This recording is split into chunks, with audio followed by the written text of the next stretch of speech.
Today, we are going to see how you can use Channel Sales Manager to calculate and send inventory information from Business Central to a connected e-commerce platform. For the purposes of this demo, I'm going to be working with Magento, but the process that I'm going to walk through is pretty much the same for any of our supported platform extensions. So Amazon, BigCommerce, Shopify, WooCommerce.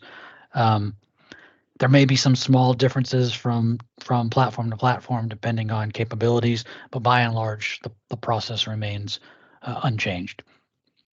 So let's take a look at our Magento sales channel. From a setup perspective, you've got this listing management fast tab, and you've got this section down here called inventory. I'm not going to talk about these fields. I'll wait till we get to the listing itself to go through them. Basically, these are all defaults that we're setting, and then when we create a channel listing for an item, these defaults will get applied to it. So we'll walk through this when we get to the listing itself. But there is another piece of setup involving mapping the inventory locations.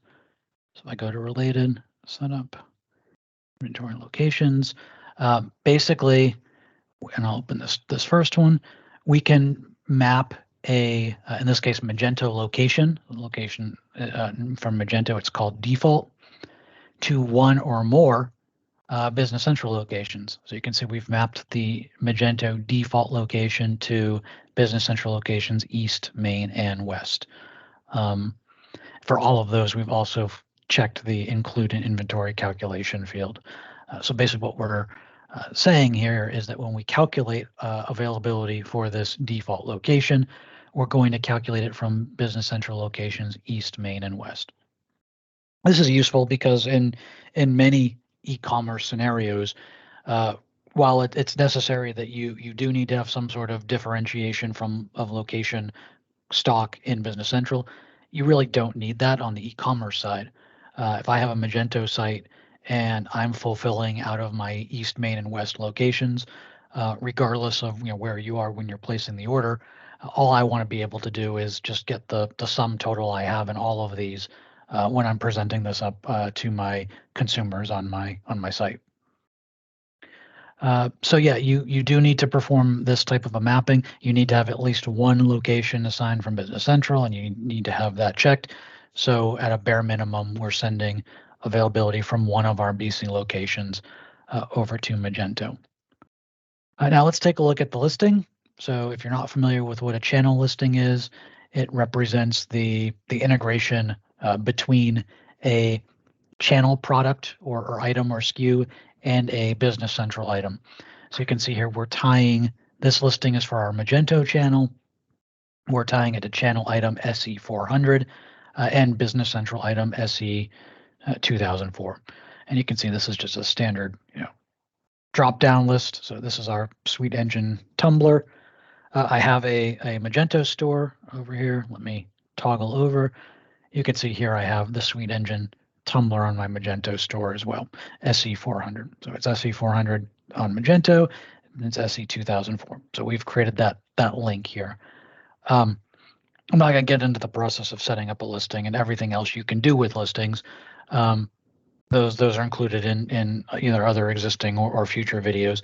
The idea though is you build this listing, and then again you can use it to essentially manage your products from within Business Central, using it to send descriptive text, images, attributes, categories, things like that, and at pricing and availability, which is the subject of what we want to talk about.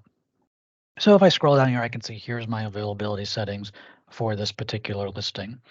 Again, we have defaults that we set on the channel, and when we first create a listing, those defaults would be applied. But of course, I have the ability to change any of these as I wish. So if for some reason I want my minimum quantity threshold to be different for this particular item, that's certainly something that I can do. Let's talk through these setup options for a minute here. Send availability, pretty straightforward. We have again, we'll look at this in a second.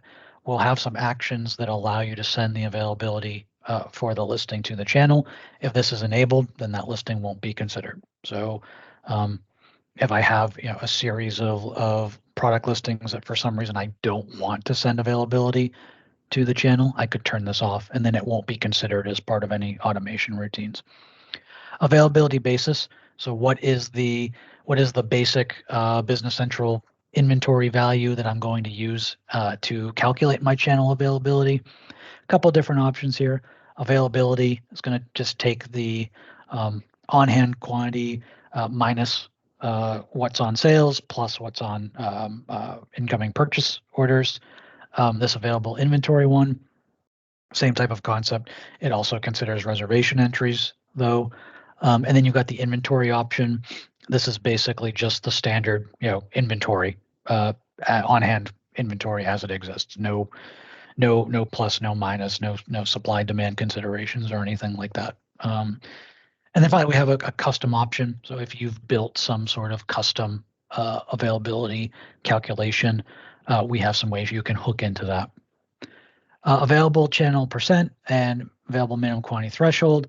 These values allow us to control what or even if we're going to send availability information to Magento.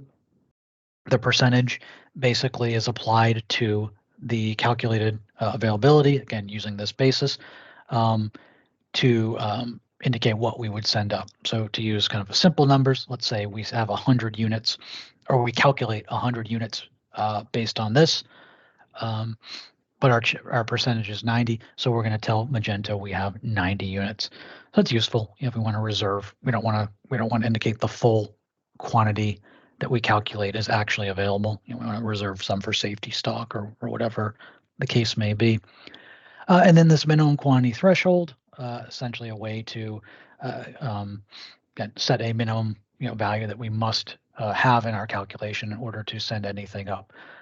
So again, here, for example, our minimum threshold is 10 units, meaning that if CSM was to calculate, say, 7 units are available, we would tell Magento that it's nothing. We would not send anything over at that point because it falls below our minimum threshold.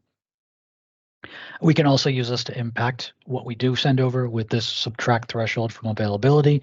If we enable this, we're going to essentially subtract this value from our calculated availability. So again, our minimum is 10. Let's say we calculate that we have 11 available. We would tell Magento we had 1 in that particular case. If we didn't have this enabled, same scenario, we would be telling Magento we had 11 available. I'll come back to this compare availability to in a minute. But yeah, I mean, I think that's pretty much it in terms of setup. In terms of how we send this over, well, there's 2 things we need to do. We need to calculate availability and we need to send availability. And I have a couple actions here that I can use to do that. So if I come here and say data, calculate. Oh, I forgot to adjust my availability. That would help. Let's go find our item.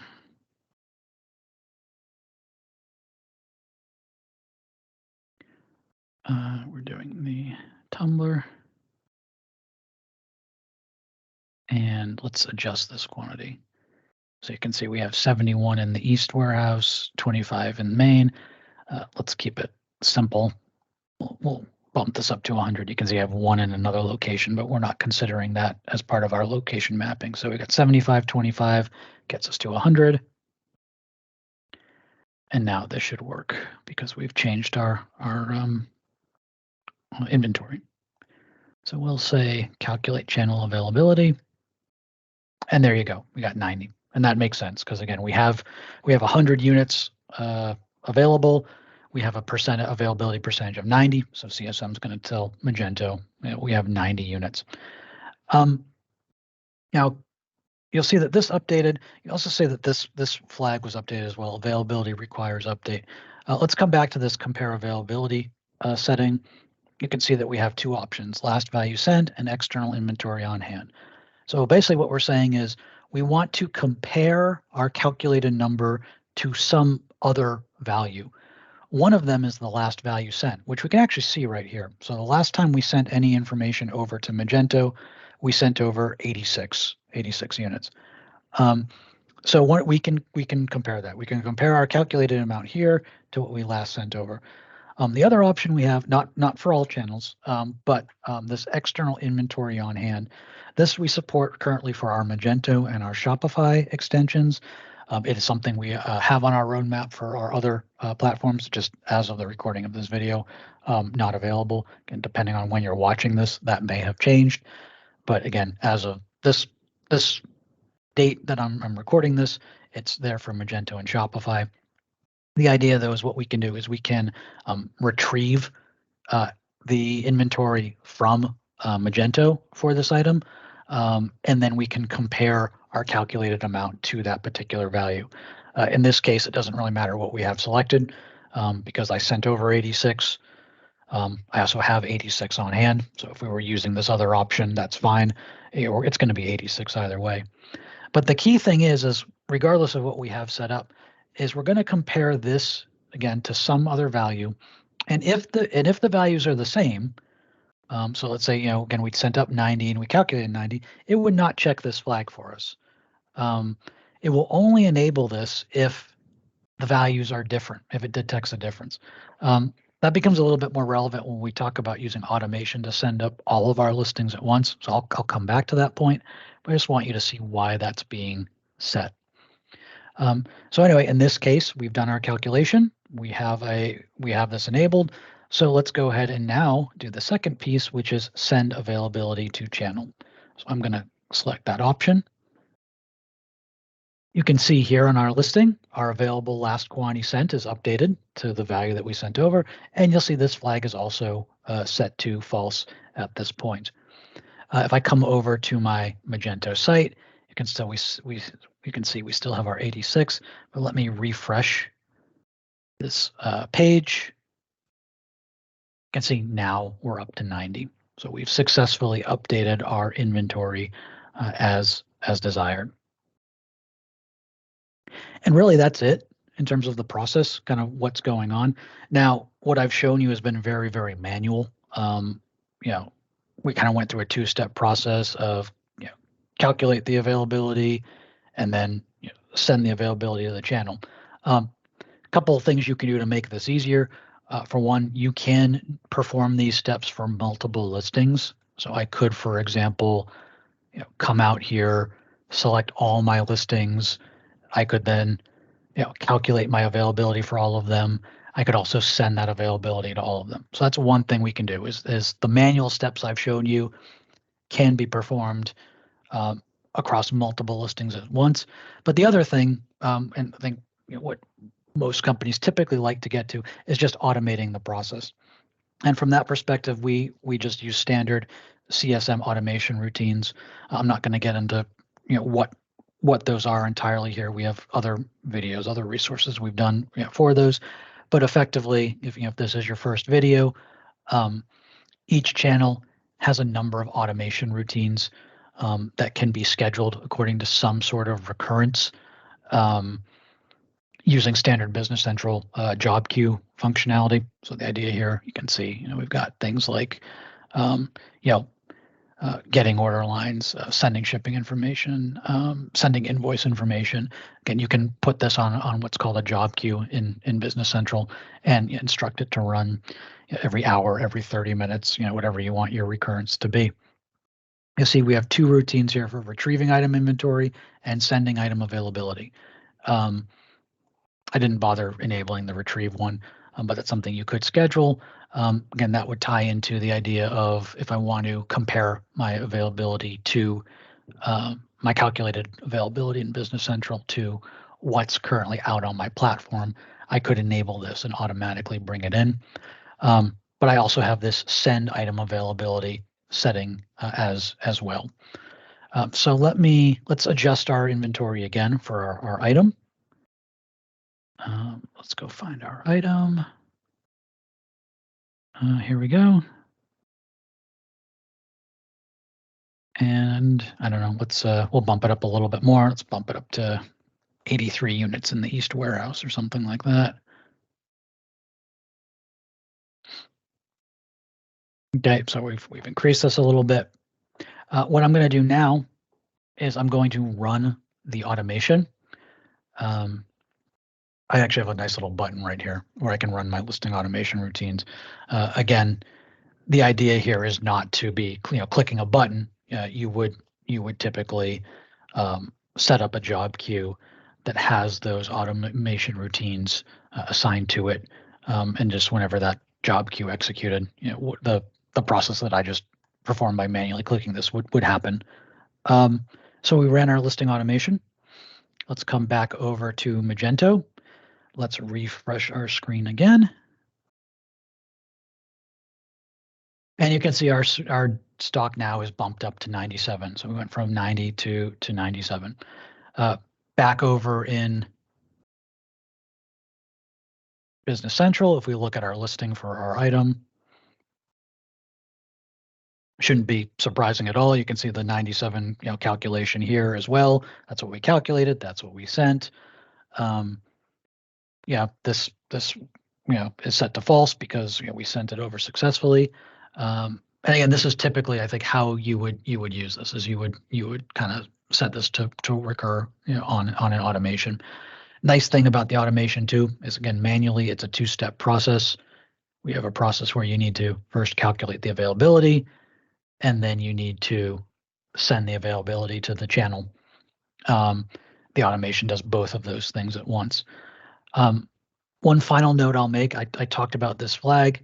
Again, when we're talking about the automation, we will only send over inventory updates for those listings that have this flag checked.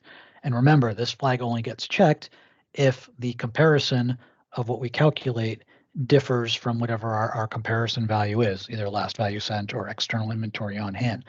So basically what I'm saying is that if we perform our calculation and we determine that the calculated value for availability is no different than our comparison value, we're not going to flag this, which means that when we then run our automation, we're not going to send this over. And that's important just from an efficiency perspective. Let's say we have 10,000 items in our database. We have 10,000 listings, right? But at a given point in time, based on how frequently we're running the automation, maybe only 20, 30, 40 items, the availability changes. Well, if we have 10,000 items, we don't want to have to make 10,000 API calls or try to update 10,000 records. We really only want to update the 30 items or so that actually had a change. And that's where this comes into play. So, by looking to this value, CSM is only going to update those, say 30 listings or something like that. It's a much more efficient process. It's a lot more quicker for the automation to run and complete. And you're not making a bunch of unnecessary API calls to effectively update nothing. And that's pretty much it. I don't think there's really anything else to discuss. Again, I'm using Magento as my example here, but the process I've just described, by and large, would apply to any of our supported extensions. And so with that, thank you for your time. I hope this was educational and informative. If you have any other questions on how to work with your CSM solution, please be sure to view the other videos in our library.